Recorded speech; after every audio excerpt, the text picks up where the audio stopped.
తెలుగుదేశం మహానాడు పండగ సందర్భంగా వేదిక పైనున్న పాలిట్ బ్యూరో సభ్యులు, ఈరోజు ఇక్కడ ఉన్నటువంటి కేంద్ర రాష్ట్ర పార్టీ కార్యవర్గ సభ్యులు, అదే సందర్భంగా తెలుగు తమ్ముళ్లకు పసుపు సైన్యానికి శుభాకాంక్షలు. కమిటీ సభ్యులకు 1875 క్లస్టర్ల నుంచి వర్చువల్గా హాజరైన కార్యకర్తలు, నేతలకి స్వాగతం. మహానాడు అంటే కార్యకర్తల జోరు, పసుపు జెండా జోరు. ఈసారి వర్చువల్ మహానాడు కారణంగా వాహనాల హోరు తగ్గిందే కానీ మీలో జోష్ మాత్రం తగ్గలేదు, అది కనపడస్తూ ఉంది. ఒకప్పుడు నేను దగ్గరుండి మీరందరూ కూడా ఉంటే, దూరంగా ఉంటే కనపడరేమో కానీ ఇప్పుడు టీవీల్లో మీ యొక్క ఇది చూస్తున్నా 1875 క్లస్టర్లు కూడా అనుసంధానం చేశాం. ఎప్పటికప్పుడు సమీక్ష చేసుకుంటున్నాం. ఈరోజు మీరు చూస్తే లక్షలాది మంది ప్రారంభం రోజునే అదరగొట్టారంటే అది ఈ యొక్క మహానాడు ప్రత్యేకత. పశ్చిమాసియా యుద్ధ కారణంగా బాధ్యత కలిగిన పార్టీగా మహానాడిని హైబ్రిడ్ మోడల్గా వర్చువల్, ఫిజికల్ రెండూ కలిపి నిర్వహించుకుంటున్నాం. మారింది మీటింగ్ విధానమే కానీ మహానాడు విధానాలు కాదు. అన్ని విషయాలు చర్చిద్దాం, ఫలితాలను సమీక్షించుకుందాం, భవిష్యత్తు ప్రణాళికలు ప్రకటించుకుందాం. సమాజమే దేవాలయం, ప్రజలే దేవుళ్ళు అని 44 ఏళ్ల కిందం పుట్టిన పార్టీ తెలుగుదేశం. కూడు గూడు గుడ్డ నినాదంతో రాజకీయాలకు కొత్త అర్థాన్ని ఇచ్చింది తెలుగుదేశం. సంక్షేమం, అభివృద్ధి, సుపరిపాలనను పరిచయం చేసింది తెలుగుదేశం.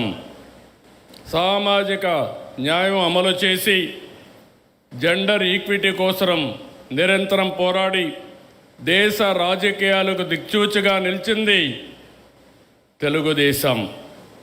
సంస్కరణలకు, విజన్ పాలిటిక్స్కు నాంది తెలుగుదేశం. నేటి తరానికి పార్టీ ఐడియాలజీని తెలియజెప్పాలి, తెలుగు జాతిపై ప్రభావాన్ని వివరించాలి. తెలుగుదేశం పుట్టుక, ప్రయాణం, ప్రస్థానం అన్నీ అద్భుతాలే, ప్రతి అడుగు సంచలనమే. ఆంధ్రప్రదేశ్ అభివృద్ధిని తెలుగుదేశం పార్టీ ఆవిర్భావానికంటే ముందు, తర్వాత అని చూడాలి. దేశ రాజకీయాల్లో ఒక రాష్ట్రంలో లేకపోతే దేశంపై ఇంతలా ప్రభావం చూపించిన మరో ప్రాంతీయ పార్టీ లేదు. ఇది అతిశయోక్తి కాదు.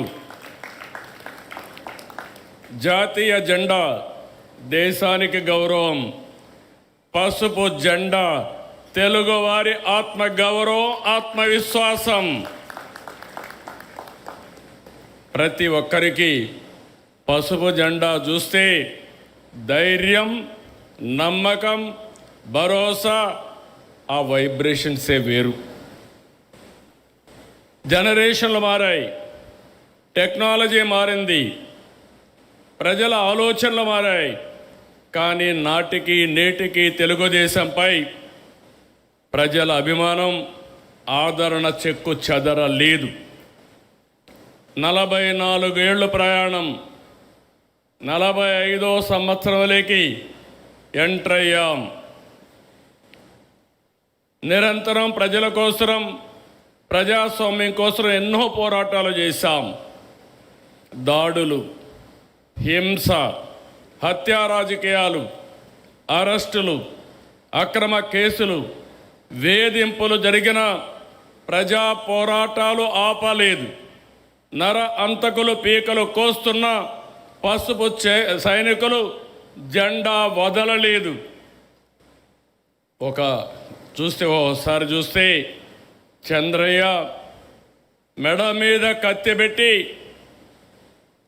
వాళ్ళు చెప్పినట్టు చేయకపోతే చంపేస్తామని బెదిరిస్తే జై తెలుగుదేశం, జై చంద్రబాబు అని ప్రాణాలు వదిలిపెట్టిన సంఘటన తెలుగుదేశం పార్టీకి ఒక స్ఫూర్తి.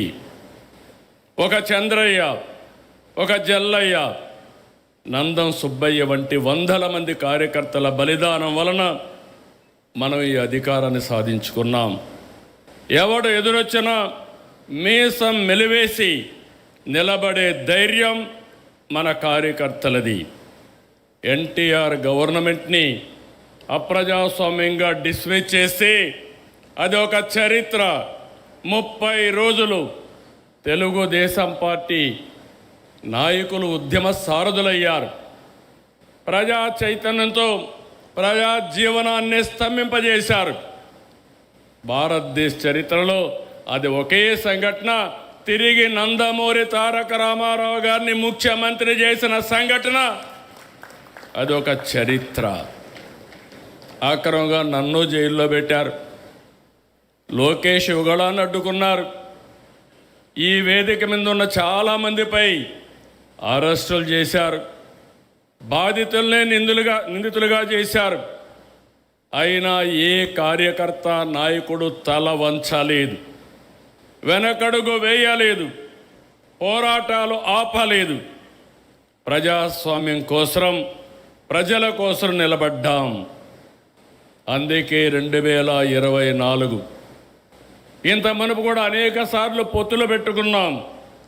కానీ మొన్న ఎన్నికల్లో మీరు చూస్తే మనం అందరం ఆలోచించుకున్న తర్వాత జనసేన పవన్ కళ్యాణ్ గారు ముందుగా వచ్చి వ్యతిరేక ఓటు తీరడానికి వీలు లేదు, కలిసి పనిచేయాలని అనౌన్స్ చేశారు. ఆ తర్వాత బీజేపీ కూడా ముందుకొచ్చి ఈ రాష్ట్ర పునర్నిర్మాణం జరగాలని 3 పార్టీలు కలిసి ఎన్డీఏ ఏర్పడ్డాం. మిత్రపక్షాలతో ఎన్నికలకు వెళ్ళాం. ప్రజలు ఆదరించారు, ఆశీర్వదించారు. పునర్నిర్మాణ బాధ్యత మనకు అప్పచెప్పారు.